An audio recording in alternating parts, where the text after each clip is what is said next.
चीन और ताइवान का जो विवाद है उसका जड़ तो क्विंग डायनेस्टी के पतन के बाद ही शुरू हो गया था।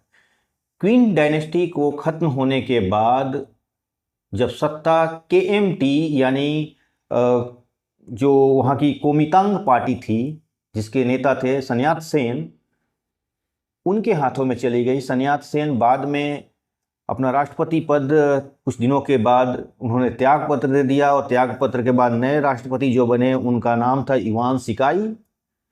और इवान सिकाई कोई और नहीं थे, वो किंग डायनेस्टी के ही सिपा सलार थे और प्रधानमंत्री थे जिन्होंने सरकार के साथ एक तरह से धोखा दिया था।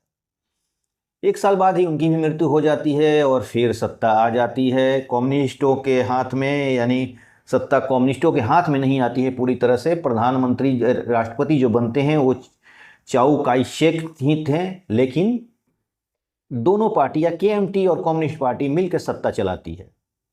जाहिर सी बात है इनमें फूट डल पड़ जाती है और फूट डालने में कोई और नहीं था, एक तरफ अमेरिका था और दूसरी तरफ सोवियत यूनियन था। और दोनों में एक तरह से फूट डालने की भरपूर कोशिश हुई और इसका नतीजा ये हुआ कि दोनों पार्टियों में गृह छिड़ गया।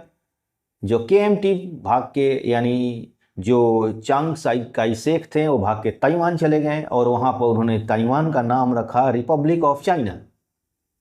यानी ताइवान जो आज है उसका नाम है रिपब्लिक ऑफ चाइना, और आज का जो जो चीन है उसका नाम है पीपुल रिपब्लिक ऑफ चाइना।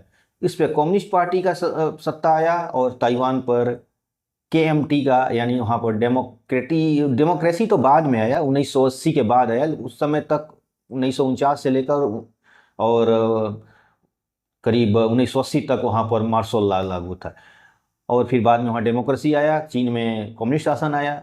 चीन का समर्थन सोवियत यूनियन कर रहा था, अमेरिका कर रहा था केएमटी का समर्थन, और इस तरह आज तक ये सब सिलसिला चल रहा है।